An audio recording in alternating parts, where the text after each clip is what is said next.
నిన్న park video part 1 చూసారు కదా, ఇప్పుడు 2 చూసేయండి. ఇది మోరల్ స్టోరీ గార్డెన్ అంటండి. నిన్న మా ఆయన ఇచ్చిన 100 రూపాయలు ఎక్కడెట్టానో గుర్తులేదు గానీ ఈ బొమ్మలు చూడంగానే అప్పుడెప్పుడో చదువుకున్నవి కూడా భలే గుర్తొచ్చేసినాయి అండి. మీకు గుర్తున్నాయా?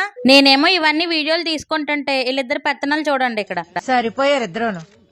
సాగుతుంది మీకు అలా. ఇక్కడ నోరు తిరిగిన గార్డెన్ ఒకటి ఉందండి. మీరు సింహాలతోటో ఏనుగులతోటో ఫోటోలు దిగాలంటే హైదరాబాద్ వైజాగ్ జూకి వెళ్ళాలి. కానీ కండచీమతో ఫోటో దిగాలంటే మా రాజమండ్రి రావాల్సిందేనండి. ఏం చెప్పావురా?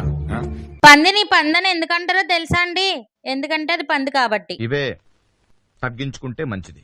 అమ్మ బాబోయ్, ఇది చూసారా? ఇది ఎక్కితే తలకిందులుగా తిరిగి తిరిగి బాడీలో పార్ట్స్ అన్ని ఓ మూలగా పోగడిపోతాయేమోనండి. ఇది కిడ్స్ గ్రౌండ్ అండి. ఇక్కడ 14 సంవత్సరాలు ఉన్న వాళ్ళు ఇవన్నీ ఎక్కాలంట. 14 రివర్స్ లో ఉంటే ఎక్కకూడదంటండి. అందుకే నన్ను ఎక్కించలేదు మా ఆయన. మా ఆయనకి మాత్రం నిన్నే 15 14 వచ్చినాయని ఆయన ఆడుకుంటున్నారు అనమాట. సబ్స్క్రైబ్ చేసుకోవడం మర్చిపోకండి. ఉంటాను.